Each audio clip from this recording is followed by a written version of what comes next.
¿Acaso Dios no hará justicia? Muy bien, estimados hermanos, os invito a una lectura en el Evangelio según San Juan, capítulo 11.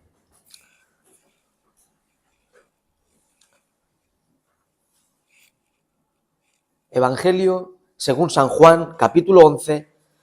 Vamos a leer desde el versículo primero hasta el versículo 26.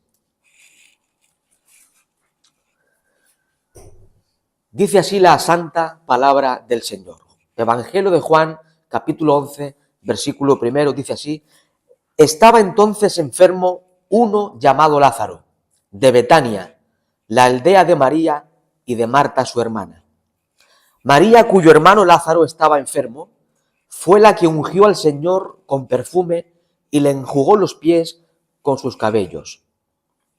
Enviaron pues las hermanas para decir a Jesús: Señor, he aquí el que amas está enfermo.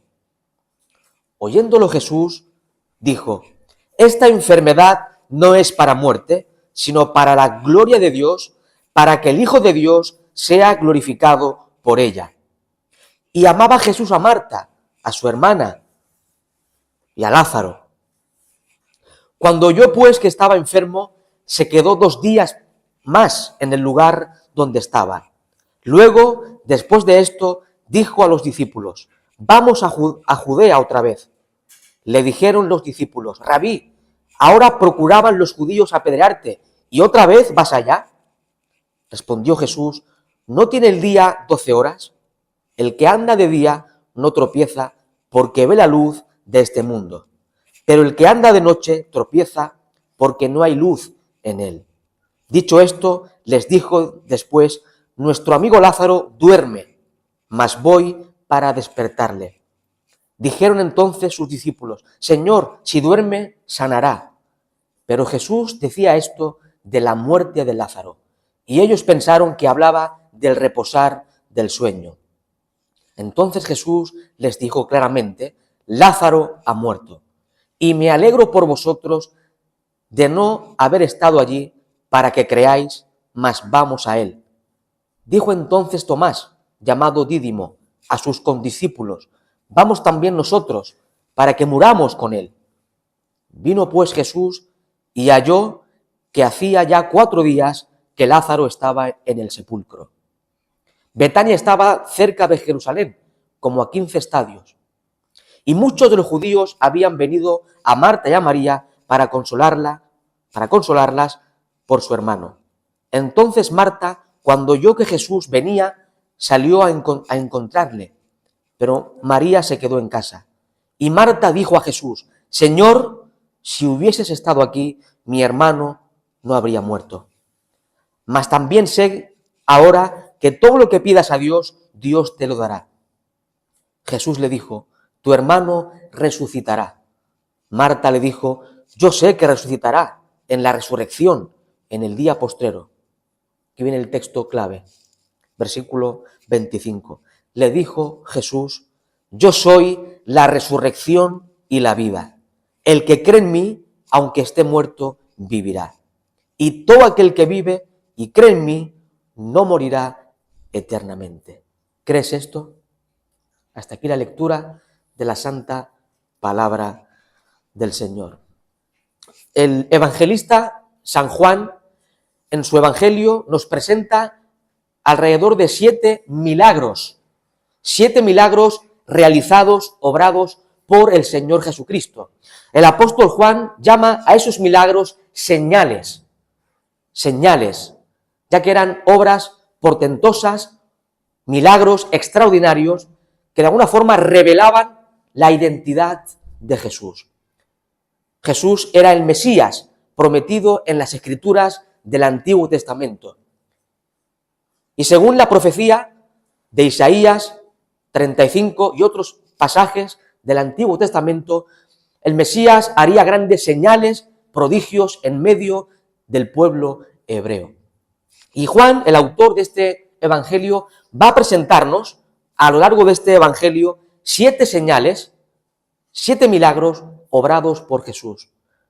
para que sus lectores crean que Jesús es el Cristo, el Hijo de Dios, y para que creyendo tengan vida en su nombre. Y ya vemos el primer milagro realizado en las bodas de Caná, allá en el capítulo 2. Y allí el autor va siguiendo una serie de 7 señales, 7 milagros. Pero también encontramos en este evangelio, en 7 ocasiones, esa expresión yo soy, el yo soy, que vamos a ir viendo a lo largo de estos miércoles. Aquí vamos a hablar de Jesús como aquel que es la resurrección y la vida. Jesús dijo, yo soy la resurrección y la vida. Ahora, el capítulo 11, como hemos leído, nos narra cómo en un momento determinado cae enfermo un entrañable amigo de Jesús, un hombre llamado Lázaro. Lázaro vivía en Betania, una aldea muy cercana a Jerusalén, la capital. Estaba a 3 o 4 kilómetros de Jerusalén. Lázaro vivía con 2 hermanas suyas, Marta y María. Tal como hemos leído en el capítulo, vemos de que cuando cae enfermo Lázaro, las hermanas de este dan aviso a Jesús acerca de la enfermedad de Lázaro. Pero notar las palabras de Jesús en el versículo 4. Oyéndolo Jesús dijo, esta enfermedad no es para muerte, sino para la gloria de Dios, para que el Hijo de Dios sea glorificado por ella. Las palabras de Jesús, queridos hermanos y hermanas, de alguna forma revelan el propósito verdadero de la enfermedad de Lázaro. Cristo iba a ser glorificado por medio de este tremendo milagro. La enfermedad de Lázaro, estimada Iglesia, servía de ocasión para que Cristo, el Dios encarnado, realizara un portentoso milagro y fuese glorificado en medio de esta tremenda situación tan angustiosa. Y hermanos, esto debe ser el propósito de todo, dar gloria a Dios. Ese es el propósito de todo. De hecho, la Sagrada Escritura nos muestra que Dios creó cielos y tierra, Dios creó todo cuanto existe para su gloria. Vamos al libro del Apocalipsis, capítulo 4, versículo 11. Notar lo que dice el texto sagrado. Apocalipsis, capítulo 4, versículo 11. Señor, digno eres de recibir la gloria y la honra y el poder, porque tú creaste todas las cosas y por tu voluntad existen y fueron creadas. Dios es digno de gloria. Dios creó todo cuanto existe para su gloria. A veces nos preguntamos, ¿por qué Dios creó todas las cosas? Para su gloria. Ese es el propósito último de todo. También en el libro del profeta Isaías, capítulo 43, versículo 7. Isaías, capítulo 43, versículo 7. Dice así la Escritura: todos los llamados de mi nombre, para gloria mía, los he creado, los formé y los hice. Estimados hermanos, Dios crea para su gloria. Dios crea no solamente el universo, sino también al hombre para su gloria. Dios escoge al pueblo de Israel con un propósito particular, pero para su gloria. Dios salva al hombre perdido y caído para su gloria. Todo debe ser hecho para la gloria del Señor. Y estimada Iglesia, el Señor envía. El Señor envía. Yo antes decía, el Señor permite.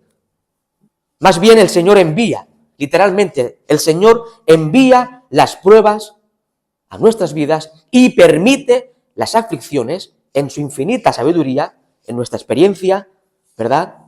Para Él ser glorificado en nuestras vidas. Hermanos, esto nos enseña que en cualquier aflicción, oiga bien, en cualquier aflicción en que nos hallemos, el objetivo, el propósito de todo es que Cristo sea exaltado. es que Cristo sea glorificado. Versículo 17. Notad lo que dice el texto. Juan 11, 17. Vino pues Jesús y halló que hacía ya 4 días que Lázaro estaba en el sepulcro. Cuando Jesús llegó a Betania, Lázaro llevaba ya 4 días muerto y enterrado. Es curioso notar que se le dio aviso a Jesús cuando Lázaro estaba enfermo. Pero Jesús se quedó 2 días más en el lugar donde estaba y después se dirigió a Betania. De modo que cuando Jesús llega a Betania, hacía 4 días que Lázaro estaba muerto y enterrado. Notar las palabras de una de las hermanas de Lázaro, llamada Marta. Versículo 20. Dice el texto, y Marta dijo a Jesús, Señor, si hubieses estado aquí, mi hermano no habría muerto. Aquí encontramos, por un lado, un tono de queja, posiblemente, en Marta. Un tono de queja. Vemos por un lado, fe en Marta. Marta creía, ¿verdad?, que Jesús habría podido sanar a su hermano. De hecho, lo llamó para que viniera. Tenía fe, sin duda alguna, pero también encontramos un tinte de incredulidad. Si hubieses estado aquí, o si hubieras venido antes, mi hermano no habría muerto. Marta, de alguna forma, pone límites al poder de Jesús. Como que ya no había solución. ¿Sí? Aparentemente. Si hubieses estado aquí, mi hermano no habría muerto. Pero ya es tarde. Suena así, más o menos, ¿verdad? La expresión. Marta, de alguna forma, ponía límites al poder infinito de Cristo. Notar el versículo 23 y 24. Dice, Jesús le dijo, tu hermano resucitará. Marta le dijo, yo sé que resucitará en la resurrección, en el día postrero.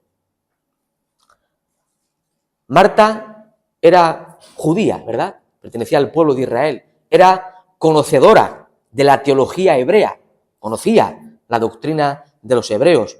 Conocía la doctrina más ortodoxa del judaísmo. Creía en la resurrección futura. De hecho, en el seno del judaísmo habían algunos partidos como los... no me viene a la mente ahora mismo. Había un grupo judío que no creía en la resurrección. Los saduceos, correcto. Los saduceos negaban lo sobrenatural, negaban lo milagroso, no creían en los ángeles ni en la vida futura, y mucho menos en la resurrección de entre los muertos. Pero Marta, como judía ortodoxa, se aferraba, creía en la teología más pura del judaísmo y creía en la resurrección al final de los tiempos. De hecho, ya las escrituras hebreas del Antiguo Testamento hablan de esa esperanza de la resurrección. Encontramos algún pasaje en el libro de Job, en el capítulo 19, algún pasaje en el libro del profeta Isaías, pero creo que el más claro de todos es el que encontramos en el libro del profeta Daniel, capítulo 12, versículo 2. Notad lo que dice el texto, en Daniel, capítulo 12, versículo 2. Dice, y muchos de los que duermen en el polvo de la tierra serán despertados, unos para vida y otros para vergüenza y confusión perpetua. Aquí encontramos ya la doctrina de la resurrección futura. Y Marta creía que su hermano Lázaro, en un momento escatológico, en un momento futuro, al final de los tiempos, iba a resucitar. Esta era la doctrina, la teología, la esperanza del pueblo hebreo. Pero Jesús no se estaba refiriendo a la resurrección escatológica. Jesús le dijo, tu hermano resucitará. Y Marta creía así, en el día postrero. Jesús iba a resucitar en ese mismo instante a su hermano Lázaro. Y encontramos esas tremendas palabras de Jesús. Yo soy la resurrección y la vida. El que cree en mí, aunque esté muerto, vivirá. Y todo aquel que vive y cree en mí, no morirá eternamente, crees esto? Estimados hermanos, esta es la quinta de las 7 afirmaciones de la deidad de Jesús en este evangelio. Esos 7 yo sois que aparecen en este evangelio. Yo soy el pan de vida, Juan 6:35. Yo soy la luz del mundo, Juan 8:12. Yo soy la puerta, Juan 10:9. Yo soy el buen pastor, Juan 10:11. Yo soy el camino, la verdad y la vida, Juan 14:6. Yo soy la resurrección y la vida, capítulo 11, verso 25. Pero también en el capítulo 15, versículo 1, Jesús dice, yo soy la vid verdadera. Y ahí encontramos esos 7 yo sois que nos trasladan al Antiguo Testamento, concretamente al capítulo 3 del Éxodo, donde el Señor, Yahvé, se reveló a Moisés como el yo soy el que soy. Aquí Cristo está afirmando su deidad. Y todos lo sabemos, lo hemos estudiado, lo hemos predicado. Cristo es Dios, Él es divino, Él es Dios todopoderoso, Dios soberano, Dios encarnado, Dios hecho hombre. Ahora, Él es la resurrección y la vida. Y la resurrección tiene 2 aspectos esenciales. En primer lugar, todos aquellos que hemos creído en Cristo como Señor y Salvador hemos experimentado una resurrección en el plano espiritual. Recordar que estábamos muertos en delitos y pecados, Efesios 2:1, separados de la vida que es Cristo. No teníamos vida. Pero el Señor en su gracia, en un momento determinado de nuestra biografía personal, nos dio vida, impartió vida a nosotros que éramos cadáveres. Y ahora tenemos vida y vida en abundancia. Hermanos, Cristo es la vida. Él es la vida. Él es el autor de la vida. Y esto expresa, pone de manifiesto la divinidad total, perfecta y absoluta de Cristo. Él tiene vida en sí mismo, algo que solo Dios tiene. Él tiene vida en sí mismo. Tanto la vida biológica como espiritual y eterna residen en Cristo. Él es la vida. Y el ser humano separado de Cristo es un cadáver, porque Cristo es la vida. El que cree en mí, aunque esté muerto, vivirá. Qué tremenda y gloriosa promesa del Señor. Tremenda promesa. En el plano espiritual estábamos muertos y sin vida, pero en Cristo hemos sido hechos nueva creación, nuevas criaturas. Y ahora tenemos vida eterna en Cristo, vida abundante. Pero también, estimados hermanos, esto habla de la esperanza del creyente. Todos aquellos que han partido estando en Cristo van a resucitar. Qué tremenda esperanza. Y van a recibir un cuerpo glorificado semejante al de Cristo, según enseña el apóstol San Pablo en Filipenses capítulo 3, versículo 20. El que ha creído en Cristo ha pasado de muerte a vida y no sufrirá la segunda muerte, que es la muerte eterna, la condenación eterna. Hermanos, ya tenemos vida eterna. El que ha puesto su fe y confianza en Cristo tiene ya al instante vida y vida eterna, vida abundante. Pero esa vida eterna que ya poseemos en el presente tendrá su perfecta consumación y expresión, dimensión, cuando entremos por las puertas de la eternidad. Pero hermanos, ya tenemos vida eterna. Disfrutemos de la vida que tenemos en Cristo Jesús. Estimados hermanos, la muerte, que es algo horrendo, ¿verdad? La muerte es algo absolutamente horrendo. Es la consecuencia del pecado. Cuando nuestros primeros padres pecaron contra Dios, en Génesis capítulo 3, el pecado entró en el mundo y en la experiencia humana. Y con el pecado entró como consecuencia la muerte en sus 3 aspectos: muerte física, muerte espiritual y muerte eterna, o segunda muerte, como se describe en Apocalipsis. Esos tres aspectos de la muerte son la consecuencia del pecado original. Pero recordemos algo sumamente importante. Cristo ha vencido al pecado, a Satanás y a la muerte. Cristo ha vencido a la muerte. La actual mortalidad, oiga bien, la actual mortalidad de nuestro cuerpo será un día sorbida por la vida victoriosamente. Notad lo que dice el apóstol San Pablo en 1 Corintios, capítulo 15,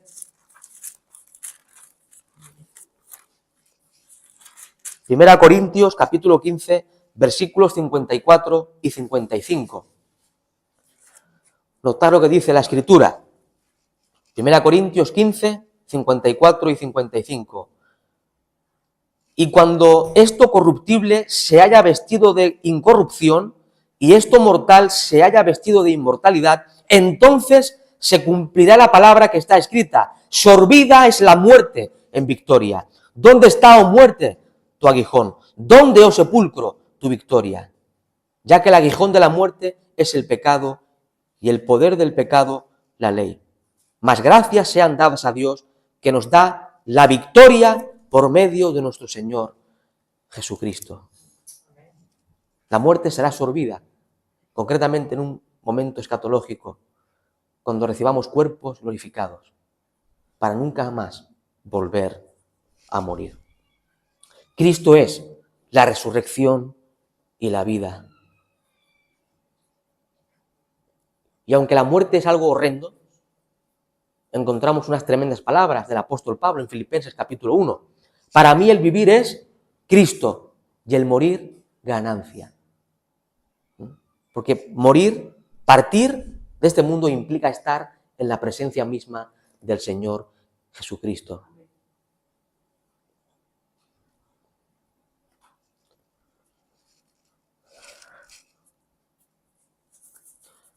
Ahora, para ir concluyendo, quisiera que leamos hasta el versículo 44 del capítulo 11, para no dejarlo ahí.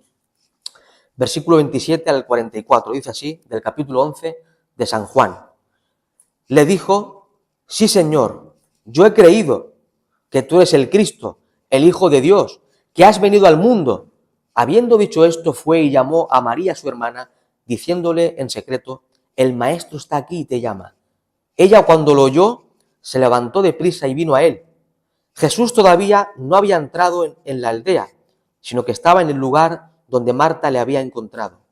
Entonces los judíos que estaban en casa con ella y la consolaban, cuando vieron que María se había levantado deprisa y había salido, la siguieron diciendo: va al sepulcro a llorar allí.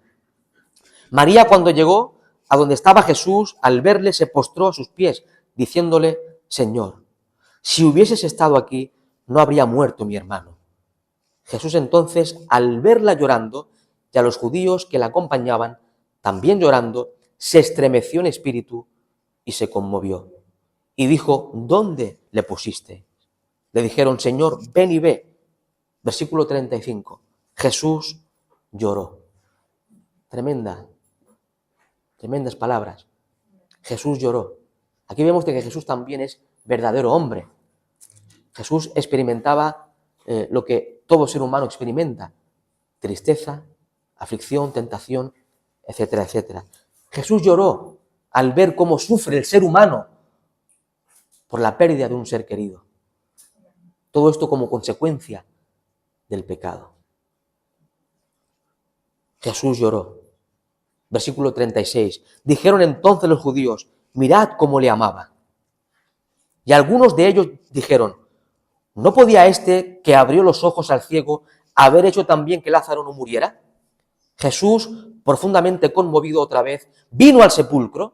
Era una cueva y tenía una piedra puesta encima. Dijo Jesús: quitad la piedra. Marta, la hermana del que había muerto, le dijo: Señor, hiede ya, porque es de 4 días. Jesús le dijo: ¿no te he dicho que si crees verás la gloria de Dios? Si creemos en el Señor, veremos la gloria del Señor, sin duda alguna. ¿No te he dicho que si crees verás la gloria de Dios? Entonces quitaron la piedra de donde había sido puesto el muerto, y Jesús, alzando los ojos a lo alto, dijo: Padre, gracias te doy por haberme oído. Yo sabía que siempre me oyes, pero lo dije por causa de la multitud que está alrededor, para que crean que tú me has enviado. Y habiendo dicho esto, clamó a gran voz: Lázaro, ven fuera.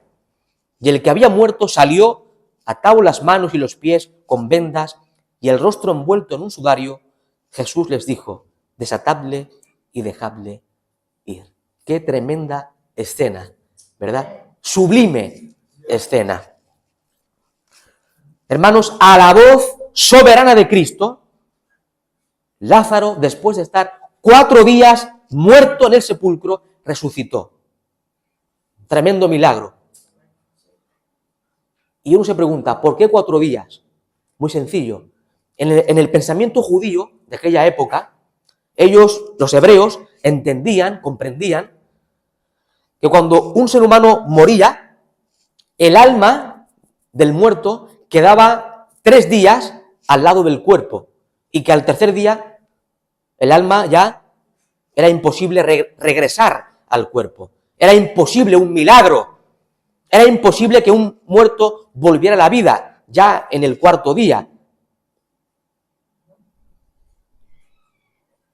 Jesús, cuando ya no había solución en términos humanos, Jesús actuó y resucitó a su amigo Lázaro de entre los muertos.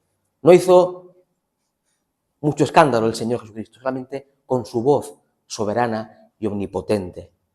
A la voz soberana de Cristo, Lázaro volvió a la vida.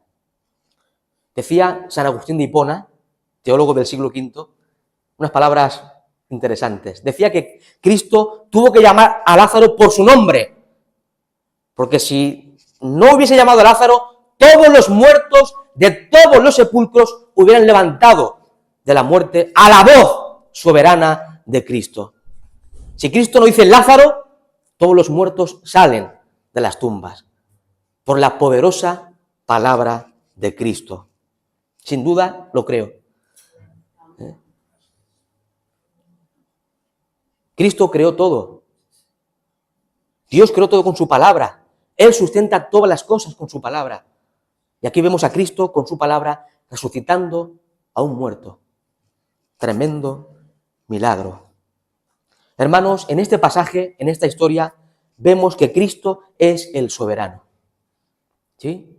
Cristo es el soberano. Cristo tiene poder y autoridad absoluta sobre la muerte.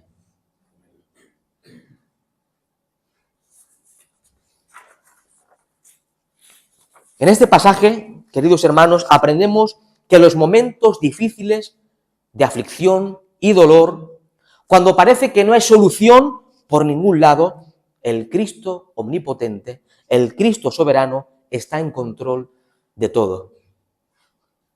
Aparentemente ya no había solución. Si hubieras estado aquí, mi hermano estaría aún vivo. Cristo tenía el absoluto control de toda la situación. Cristo es nuestro refugio. Estimada Iglesia, Cristo es tu refugio y mi refugio. En los momentos de profunda angustia, en los momentos de profundo dolor, vengamos a los pies de Jesús. Acerquémonos a Jesús, descansemos en Él, porque Él tiene cuidado de nosotros. En Cristo encontramos ese apoyo que nuestra alma necesita. Recordemos de que Jesús, estimados hermanos, Jesús es el buen pastor que guía tu vida y conduce tu vida por los mejores senderos. Yo soy el buen pastor. Hermanos, acerquémonos a Cristo, ¿verdad? Porque en Cristo estamos completos y satisfechos, porque Él es suficiente. Cristo está en todo momento a nuestro lado, en medio del dolor, en medio del sufrimiento. Vemos a Jesús llorando con esta familia.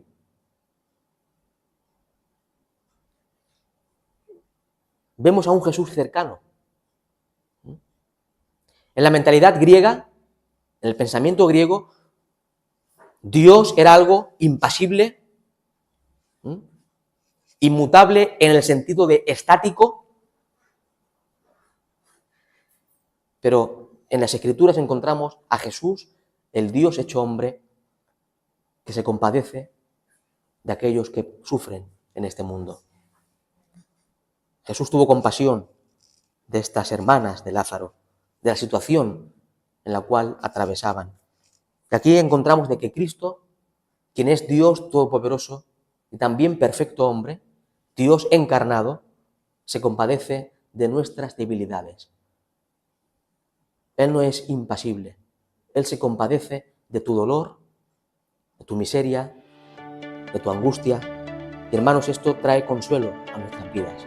Saber que Jesús se compadece de nuestras debilidades. Hermanos y hermanas, acudamos a Jesús y echemos todas nuestras ansiedades sobre Él. A Él la gloria eternamente, para siempre. Amén. Señor, gracias